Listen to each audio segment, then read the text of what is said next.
이분은 별명이 월가의 작두맨이라고 불리는 분입니다. 시장을 정말 잘 맞추는 걸로 유명하고요. 개미들이 순매도를 하는 것은 매우 이례적이다. 역사적으로 그 이후에는 무조건 반등을 했다. 실적 시즌에 피날레를 찾아가는 게 언제냐면 네, 안녕하십니까 여러분. 현명한 투자의 길잡이 제임스입니다. 자, 요즘에 이란 전쟁 때문에 장이 많이 어지럽죠. 이럴 때는 대가들의 의견을 들어보는 게 도움이 됩니다. 오늘 모시고 온 분은 저희 채널에 자주 나오시는 분이죠. 스캇 럼너, 시타델 증권의 스캇 럼너를 모시고 왔습니다. 자, 이분이 누구냐? 이분은 별명이 월가의 작두맨이라고 불리는 분입니다. 시장을 정말 잘 맞추는 걸로 유명하고요. 이분이 시장을 보는 관점은 되게 독특한데 그 시장의 변동성과 시장의 자금 흐름을 주로 보십니다. 그러다 보니까 뭔가 매크로라든가 아니면은 뉴스 이제 이런 것들에 기반을 해서 시장을 보는 것과 다르게 시장 자체에 있는 자금 흐름을 보고서 예측하시는 거거든요. 그래서 이분이 유명한 걸로는 작년에 관세 쇼크 때도 맞추셨고, 그리고 2년 전에 엔케리 트레이드발 블랙 먼데이 그때도 맞추셨고, 그리고 올해 2월 달에 시장이 잠깐 내릴 것이다 라고 하는 것도 맞추셨고요. 그리고 3월 달에는 중립이고 4월 달 초부터 강세가 올 것이다 까지 맞추셨습니다. 그래서 이제 최근에 자기 좀 오르고 있죠. 그죠? 자, 이제 4월 달은 그럼 어떻게 될 것인가 라고 하는 거에 대해서 업데이트를 하셨는데, 이분의 핵심 메시지는 다음과 같습니다. 매수자들은 높은 것을 살 것이다. Buyers tend to live higher라고 말씀하셨거든요. 이건 뭔 뜻이냐면은 현재 모두가 전쟁 때문에 상방으로 뭔가 시장이 갈 거다라고 하는 거에 대한 리스크를 저평가하고 있다. 무슨 말이냐? 아무도 모르는 사이에 시장이 걱정의 벽을 타고 오른다는 말이 있듯이 현재 전쟁 때문에 선뜻 매수에 나서지 못하고 있는 사람들이 많을 텐데, 그런 상황에서 시장이 상방으로 갈 가능성이 매우 높다. 그래서 결국 더 높은 가격대에 매수하게 될 리스크가 이제 너무 많다. 즉 시장이 모두의 예상을 깨고 오를 가능성이 높다라고 보고 계신다는 게 이제 이번 시황의 주로 내용이겠다 보시면 좋을 것 같습니다. 자, 왜 이렇게 생각하는가 자세하게 한번 보도록 하겠습니다. 일단 이분이 평가하시기로는 이제 3월달, 2월달에 전쟁으로 인해서 한번 조정이 세게 왔죠. 그래서 매수세가 좀 많이 빠졌어요. 그래서 포지셔닝이 리셋이 되었습니다. 이걸 저희가 공격적인 디리스킹, 그러니까 리스크를 방지하기 위해서 포지션을 줄이는 행위, 이게 현재 나타났다. 그래서 현재 시장의 포지션이 매우 가벼워진 상황이다. 그와 동시에 투자자들의 심리가 여전히 바닥권에 있어서 아직 매수세가 들어오지 않고 있는 상황인데, 자금 흐름을 보게 되었을 때는 급격한 매도에서 벗어나서 점차 건설적으로 전환이 되고 있고, 그리고 더 마지막으로 상방을 보는 궁극적이 뭐냐면은 실적 시즌이 곧 온다. 4월 말에 빅테크들의 실적 발표가 예정이 되어 있는데, 그 빅테크들의 실적이 현재 매우 좋을 것으로 예상이 되고 있기 때문에 2분기 실적 시즌이 다가오면 다가올수록 시장에서 실적이 좋게 나오면 포지션이 되게 적게 들어가 있었기 때문에 공격적으로, 매우 공격적으로 비대칭적으로 오를 가능성이 매우 높아지고 있다 라고 하는 게 전반적인 뷰에 대한 전반적 코멘트이겠다라고 보시면 좋을 것 같아요. 더 디테일하게 이분이 보시는 자료들을 바탕으로 해서 한번 보도록 하겠습니다. 일단 이분이 계신 시타델 증권이 리테일, 그러니까 미국의 개인 투자자들의 자금을 되게 많이 집행하는 증권사 중 하나입니다.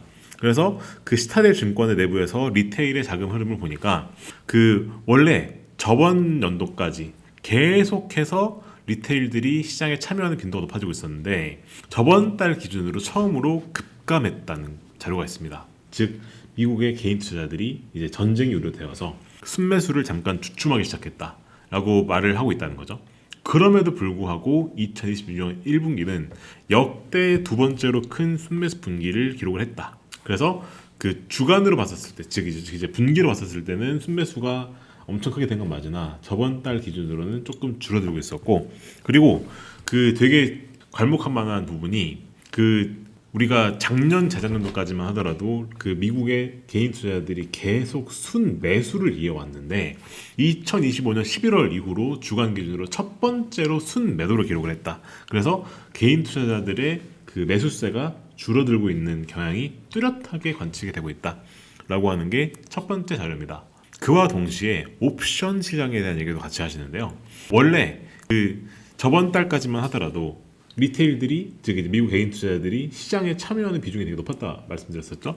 근데 이제는 시장에서 참여율이 빠졌다. 그게 옵션 시장에서도 드러나기 시작했다라고 얘기를 합니다. 그래서 콜풋 방향의 옵션 비율이 매도 우위를 기록을 했다라고 얘기를 합니다. 그래서 이제 개인 투자자들이 좀 보수적으로 움직이기 시작했다고 하는 것이 주식시장 본처에서도 그렇고 파생시장인 옵션 시장에서도 드러나기 시작했다라고 말씀을 하십니다. 이거를 스칸 럼너는 리테일이 항복하기, 즉 리테일 캐피큘레이션이라고 부릅니다. 즉 이제 개인 투자자들이 항복을 선언했다는 뜻이죠. 이렇게 현물 주식과 옵션 시장에서 리테일, 즉 개미들이 순매도를 하는 것은 매우 이례적이다. 이것은 2020년 1월 이후에 단 18번만 발생을 했던 되게 드문 이벤트이다. 근데 역사적으로 이렇게 개인들이 리테일이, 즉 현물 시장에서 그리고 파생 시장에서 동시에 순매도를 기록을 했다면, 백테스트를 해보게 되면 역사적으로 그 이후에는 무조건 반등을 했다라고 얘기를 합니다. 이거는 무슨 말이냐면은 개인들이 다 팔고 나가면 이제 그때가 곧 바닥 신호다라고 얘기를 한다는 겁니다.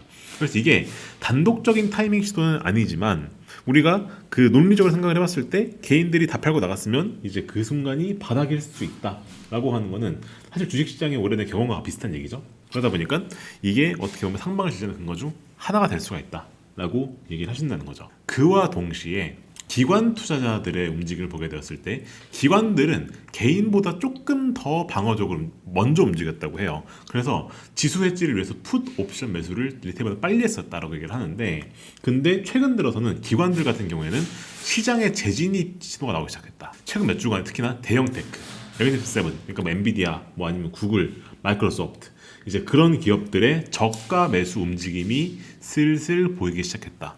즉 기관 자금은 서서히 먼저 들어오기 시작했다는 겁니다. 그래서 개인들은 지금 계속 팔고 있는데 기관은 조금씩 들어오는 움직임이 보이기 시작했다.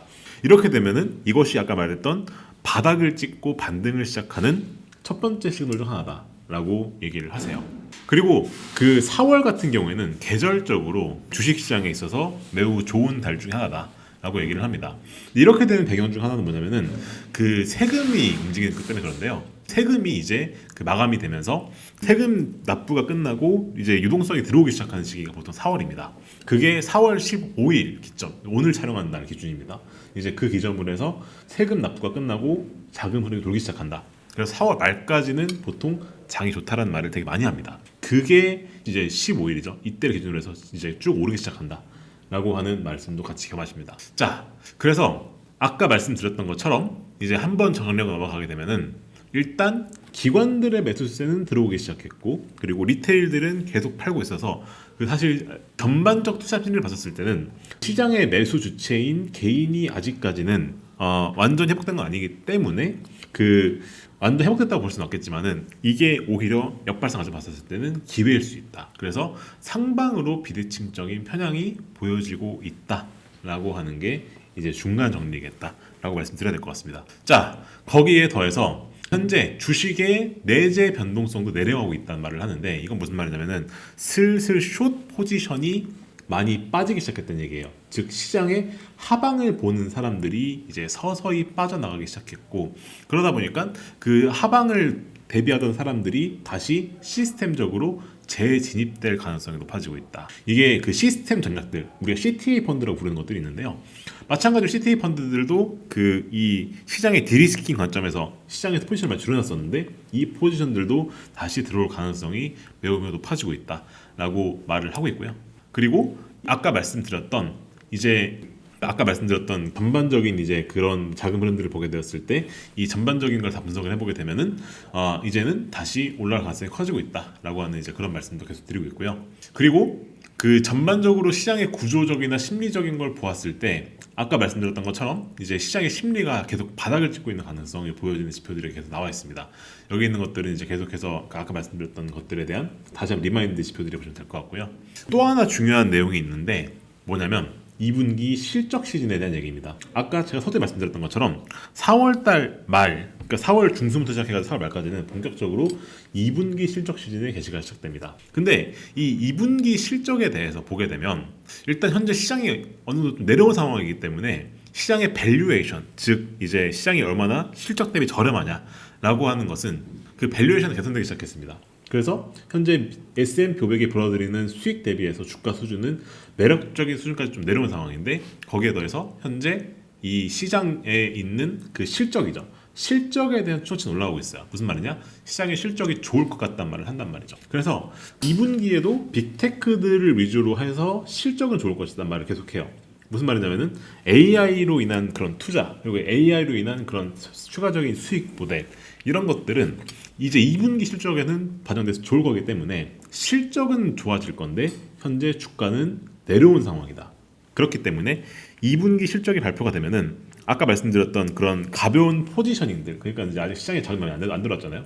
그래서 실적이 좋은 걸 보고 들어올 자금들이 많이 쌓였기 때문에 그런 관점에서 되게 좋을 것이다 라고 말을 한다는 거죠. 그래서 그 실적 시즌에 피날레를 찾아가는 게 언제냐면은 4월 마지막 주에 있는 슈퍼볼 주간입니다. 그러니까 4월 마지막 주에는 이제 빅테크들이 동시에 실적 발표를 하는 구간이 와요. 그래서 이때가 오면 이 실적 발표를 기점으로 해서 폭발적인 상승이 올 수가 있다 라고 하는 게 이제 2분의 마지막 의견입니다. 그래서 대형 테크 그러니까 빅테크들이 실적을 발표하는 이 시점부터 폭발적 상승이 올 수 있으니까 이제 그 전에 미리 분할로 매수를 하는 것이 좋겠다라는 의견을 펼치신다는 겁니다. 그래서 이분의 결론은 뭐냐? 상방으로 비대칭세가 열리고 있다. 사실 이제 이분의 의견은 이런 겁니다. 포지셔닝을 봤었을 때는 이미 팔 사람들은 많이 팔았고 개인들도 팔 만큼 팔았고 근데 기관 자금은 서서히 들어오고 있고 그리고 2분기 실적을 보았을 때는 실적이 좋을 것 같으니까 슬슬 들어갈 타이밍이 맞다. 이때 들어가지 않으면 언제 들어가겠는가? 라고 하는 게 이분의 의견이라는 겁니다. 사실 현재 전쟁으로 인해서 수많은 리스크 요인들이 아직 산재하고 있고 그렇기 때문에 시장이 바로 오른다라고 하는 의견에 대해서는 뭐 되게 조심스러운 의견이겠지만 사실 데이터로 봤을 때는 이게 기회일 수도 있겠다라고 하는 의견은 저는 충분히 합리적이라고 보입니다. 그래서 우리가 단기적으로 그러니까 이제 사실 제가 계속 말씀드린 시황 내용에서는 경기 침체를 대비하는 말씀드린 적이 있고 그런 장기 관점에서는 그런 관점 포트폴리오 유지를 해야 되겠으나 실적 시즌을 바탕으로 했을 때는 실적이 유망할 것으로 생각되는 빅테크들 즉 우량주들이죠. 그런 우량주 위주의 포트폴리오를 늘리는 것은 합당한 결론이겠다라는 말씀을 드리면서 오늘 영상은 마무리해주시면 좋을 것 같습니다. 자, 이렇게 합리적 데이터에 기반을 해서 시장을 분석을 하고 투자를 하는 것을 우리는 퀀트 투자라고 부릅니다. 저희와 함께할 방법은 저희 고전 댓글 나와 있으니까 한번 참고해 보시면 좋겠다라는 말씀을 드리고요. 그럼 오늘은 전 여기서 인사드리겠습니다. 저희 유튜브 채널 구독과 좋아요, 알림 설정까지 꼭 부탁드리겠습니다. 그럼 저는 다음에 인사드릴게요. 감사합니다.